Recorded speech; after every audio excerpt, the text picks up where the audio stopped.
Tim runs the Kilburn Men's Program. He's actually a doctor in medicine.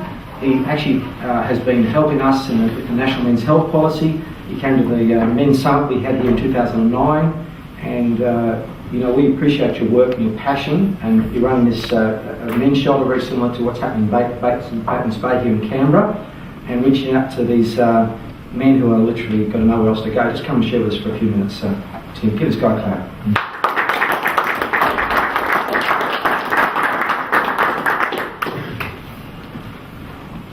Well, I certainly didn't expect to be speaking to something like this. I really came as a listener, and unfortunately I was a bit late for coming here, and I missed some good stories by what everybody says. And what's quite clear is that there are people passionate about helping others achieve, and particularly those people who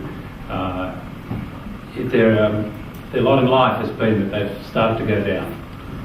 I just happened to look at some news articles on the net this morning.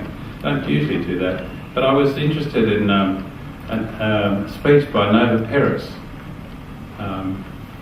that she spoke recently, and basically she told the story of a man who gave her a little piece of paper as she went into the Olympic Stadium at the 2000 Olympics in Sydney, and he said to her, "Just read it before you run." She read it and it said, "Nothing is impossible for those who can see the invisible."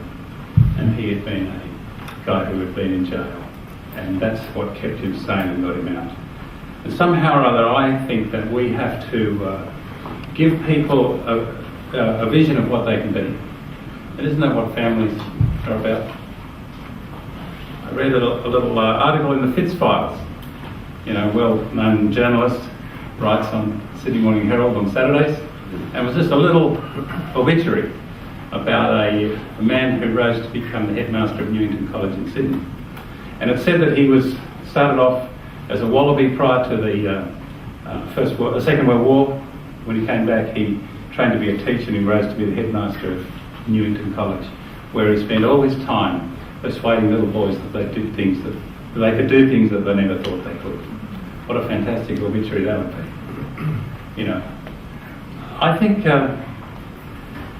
when you get into medicine, you get bombarded with the most powerful lobby there is in Canberra, and that's the pharmaceutical lobby.